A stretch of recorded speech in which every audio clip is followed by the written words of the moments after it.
Hi everybody. Today's lesson is a little bit serious and a little bit sad, but it's going to be very useful for you. Today we're going to discuss how to talk about death in English. So I've got 5 ways to talk about death and 5 things you can say to people who have recently had someone close to them die.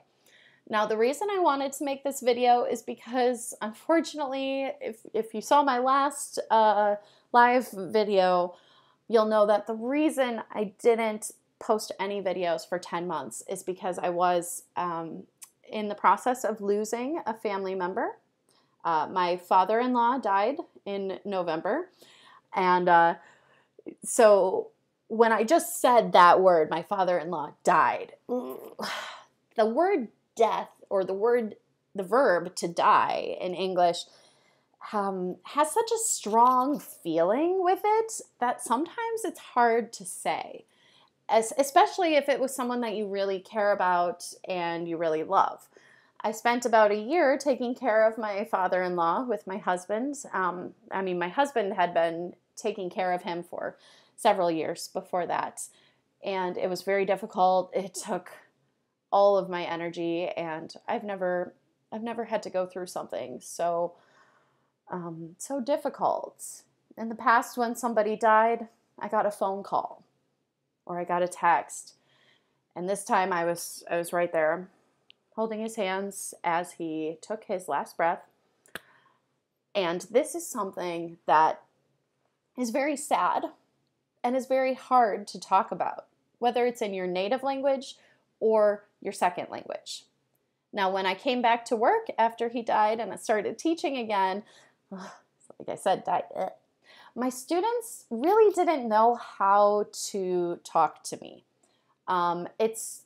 It's not good to just say die as a verb when you're talking about someone that we love or someone that someone else loves.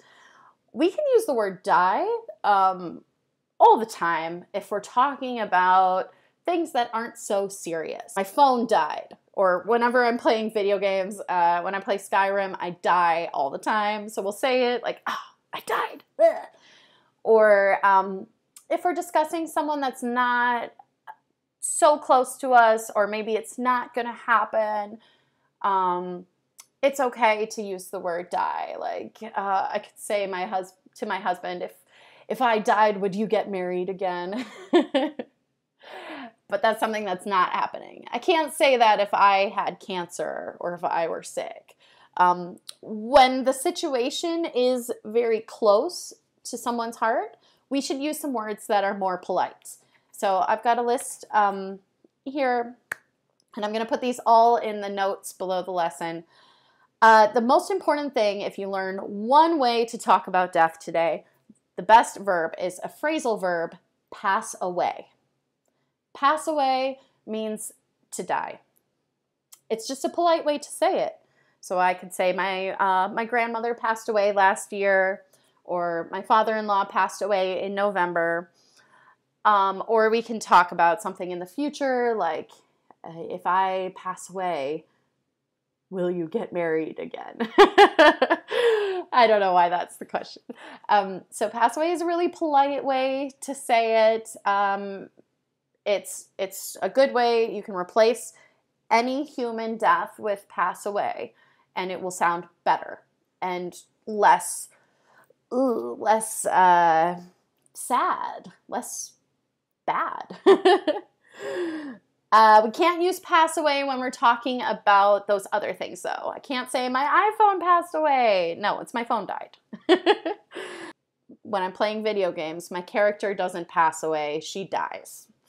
But when we're talking about someone that we care about, it's better to use pass away.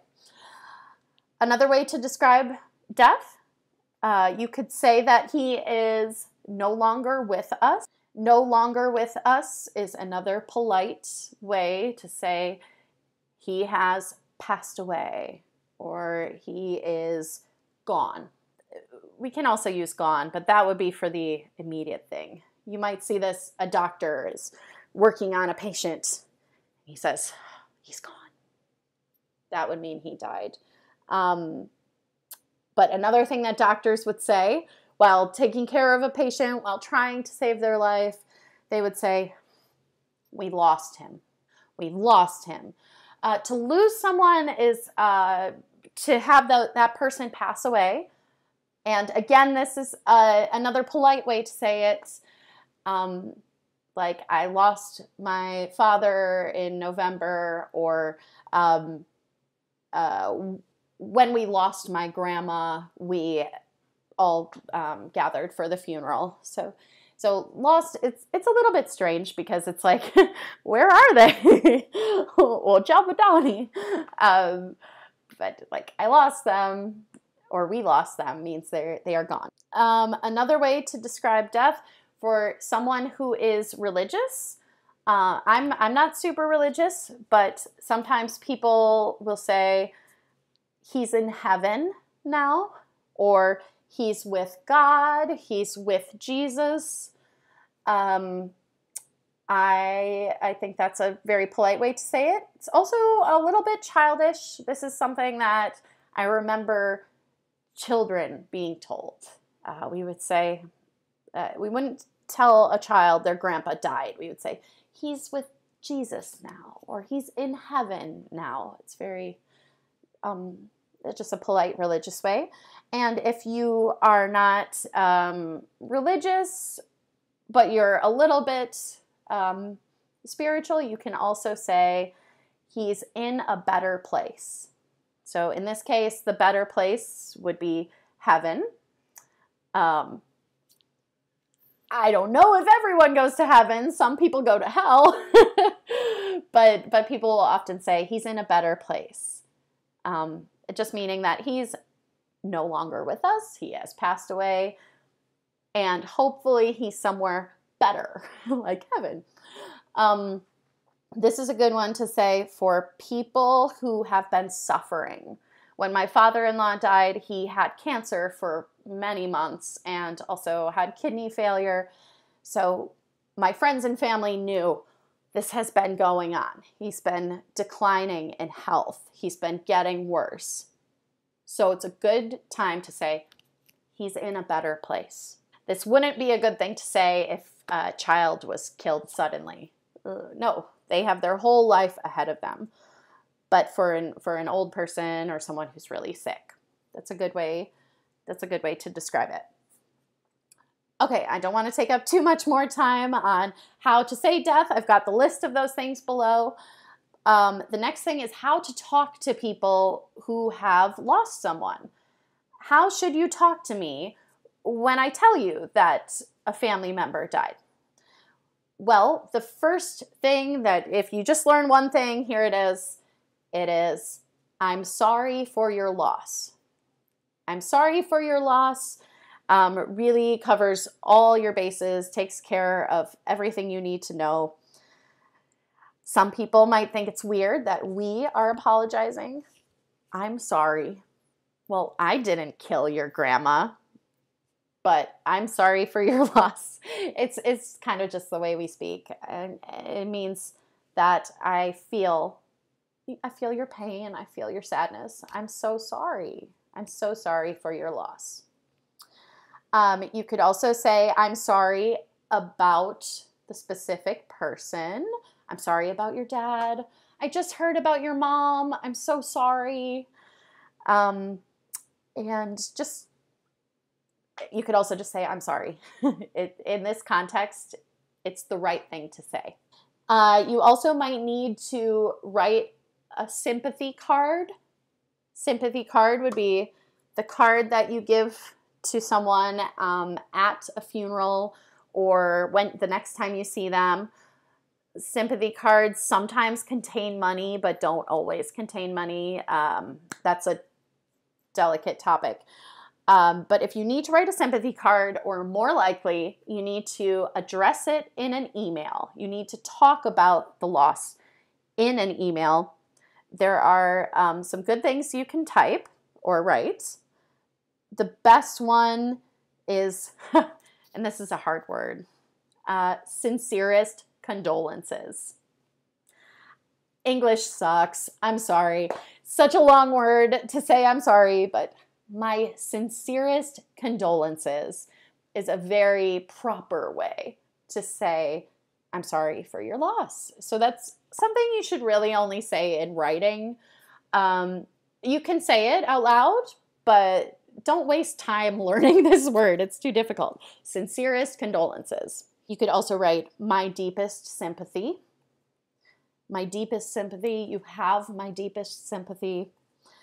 And another thing that you can add, especially if this is an email, say, for example, your boss's mom died, but you need to ask your boss about the project that you're doing. So you can still email him, but you need to be polite and address the issue. Say, I'm so sorry for your loss. My deepest sympathy, or I'm sorry to hear about your mom. Then this next sentence is great. Please let me know if there's anything I can do to help you. Or please let me know if there's anything I can do for you. This is a very nice gesture. It's a nice way to say, I'm here for you. Please let me know if you need anything. The person probably won't ask for anything. It's just a nice thing to offer. If they do need something, usually it's time. So at work, please let me know if there's anything I can do for you. The response might be, yeah, you can finish this work. I need a few more days, or just wait a few days for whatever you needed. Because after someone dies, no matter what culture, what language, we are usually sad for a few days or a few weeks. The last thing about death is rest in peace. This is something that we don't say out loud, but you should definitely know it. Rest in peace, or you might see it as R.I.P. You'll see it on tombstones, or if there's a poster of the person who died, it would say rest in peace or R.I.P. And this is the way that the church labeled graves, I believe. Actually, I'm not 100% sure where this comes from, but most graves, most tombstones in the U.S., they don't all say R.I.P., but it's like the stereotypical idea. If I drew a cartoon tombstone, it would have R.I.P. So that's everything about death for today. I know it's such like a sad and bad topic, but this will really help you, and perhaps you found this video because you were searching for this because someone you know who is a native English speaker just lost someone. And it's tough, but learning these things in English can really help you get through the situation. It will help the person to hear these things. If someone you know lost someone, they will really appreciate this. And don't stress too much. If you don't remember these exactly, or if you said something wrong, don't worry at all. Because your friend or your coworker should know that English is not your first language, and they should forgive you for this. It's even okay to say, I don't know how to say this in English. I'm so sorry. I don't know how to describe this in English. And that gets the point across too. So 14 minutes of your time, you could have just said, I'm sorry, my English is bad. But if you watch the whole video, then you've learned some great ways to talk about death and help people get past it, because it is a really hard time. I know it was really hard for me recently, even harder for my husband, but I'm back. I'm here to teach English. So if you have any questions at all, please put them in the comments, and I'll be putting all the notes down there as well. So if you have any questions, put it in the comments. And other than that, I'm looking forward to teaching you again soon.